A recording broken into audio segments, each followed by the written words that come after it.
I rebuke you in the name of Jesus was one of the last statements that Sonya Massey had made before she was brutally gunned down by police officers. And the police arrives after she was the one that called for help. And she was gunned down in her own home after asking for help. Now, this I don't usually get into topics like this, but this one like hit different after the body cam was shown and what actually happened, what went on, like this one hit different. I ain't gonna lie, like I feel some type of way about this one. But the blackness in me is not gonna allow myself not to say anything about this. The blackness in me is not gonna allow me not to say anything about this. I'm a Christian man, but I'm also a black man at the end of the day as well, too. So why talk about this? Why is this important for us to acknowledge that Sonya was actually murdered?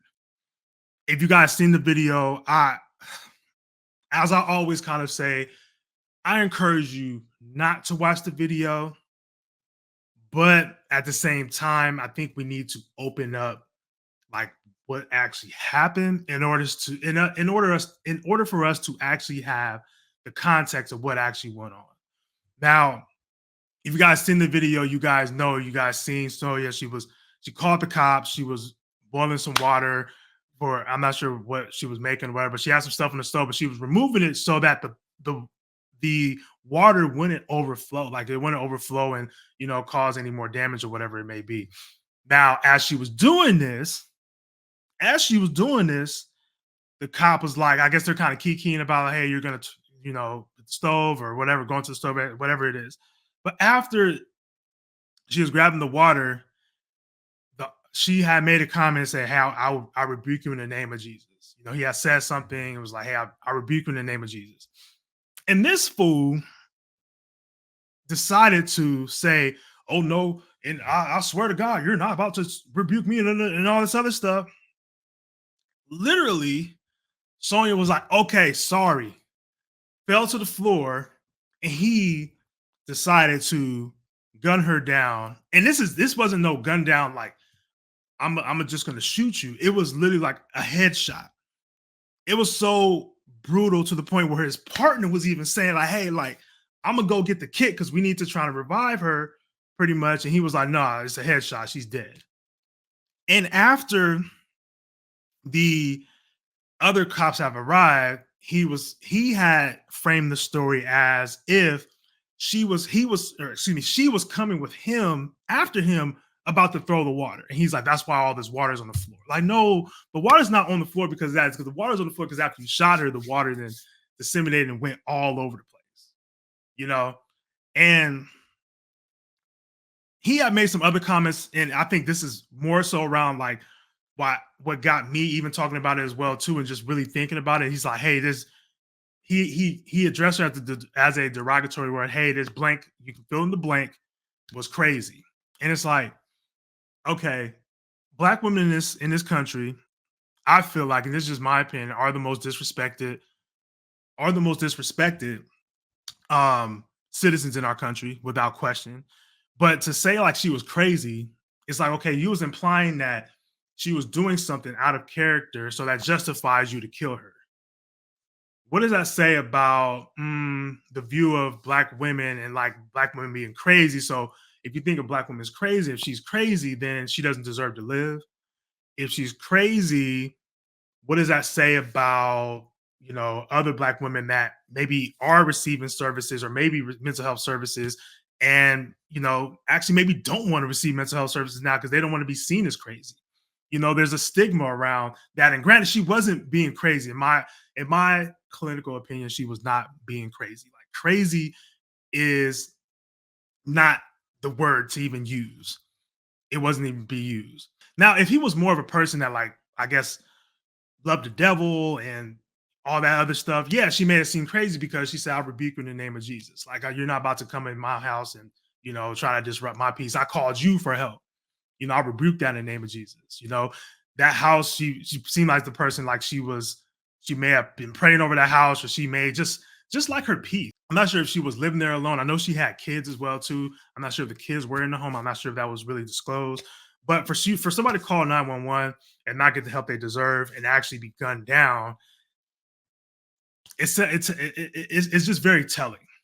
It's just very telling, and I'm thankful that the body cam videos actually came out, and I'm thankful for us actually as a community, as a people really taking time to really like think about, hey, what's going on? Again, this is sad to say, and this is why I really don't really talk about things like this, to be completely honest, because I always feel some type of way, and I always kind of keep my feelings to myself around this, because there's always this narrative around like, okay, well, this is just another one. This is just another one.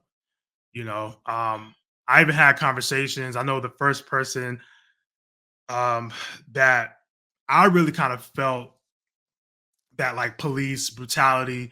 I've experienced my own police brutality, but it wasn't recorded, it wasn't any of that. But the first time I've seen it, and somebody being killed, it wasn't even the police. It was more so um, Trayvon situation, and I remember just feeling some type of way about it. Like, man, that's crazy. That's crazy. Now, before I can even really process what was going on, like there's other incidents that happened, like Mike Brown and Tamir Rice and then all of a sudden, like obviously we had like George Floyd, but even before that, there's been so many people, and it's sad to say that even just me trying to process everything, or us as a nation, or as a culture trying to process everything, there's another one that comes along the way. It's kind of like it's like I'm just waiting for the next bus to come by. I'm just waiting for the next one. And but this is where, just for me personally, just as a black man, and somebody that really admires black women, just as black women's contributions, and you know being an asset to our culture, um this one was different. I don't know why, but this one was for sure different. And just the whole context of the situation is just wild to me. It is just wild. There's a term that always comes up, and I know this is something I'm feeling right now. I'm not sure if you guys feeling this as well too, but there's a term called vicarious trauma, and this is where incident may have not happened strictly directly to you, but being that it's somebody that's like you, or somebody that's like-minded, or a part of your community, and it happens to you, feel that trauma, that that as if it happened to you, pretty much. Vicarious trauma is like, it may not happen you directly, like you personally, but it has an impact on you. It has an impact on you. And with vicarious trauma, it's very hard. It's like, yeah, we can try to go to therapy. Me being the therapist myself, I plan to process this with my therapist as well too. But you know, you can't put therapy on top of stuff like this, for real. As a big of an advocate I am for therapy, for me, I didn't necessarily go to school thinking I'm gonna be a therapist. I went to school because I wanted to be a social worker. I wanted to be an advocate. So when we talk about things like this, I know rarely I do talk about things like this, but I felt like it was important, because this was just, it hit me different again. I took it personally. I'm not gonna lie.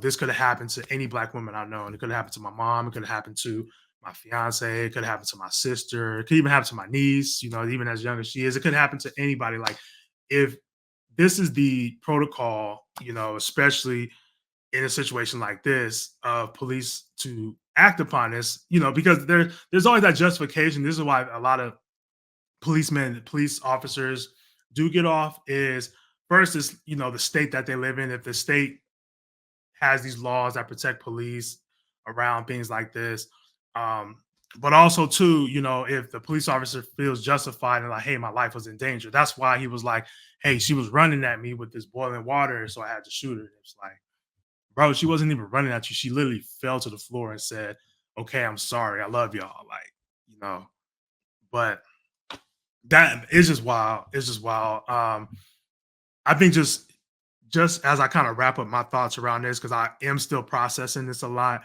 Um, my my thoughts are like, I guess, 100 miles an hour, just because she was a mother. She was a daughter. There was, if you guys look on, there's some other clips on YouTube where her father was speaking about it, and her father was really, really, really struggling, especially like talking about this.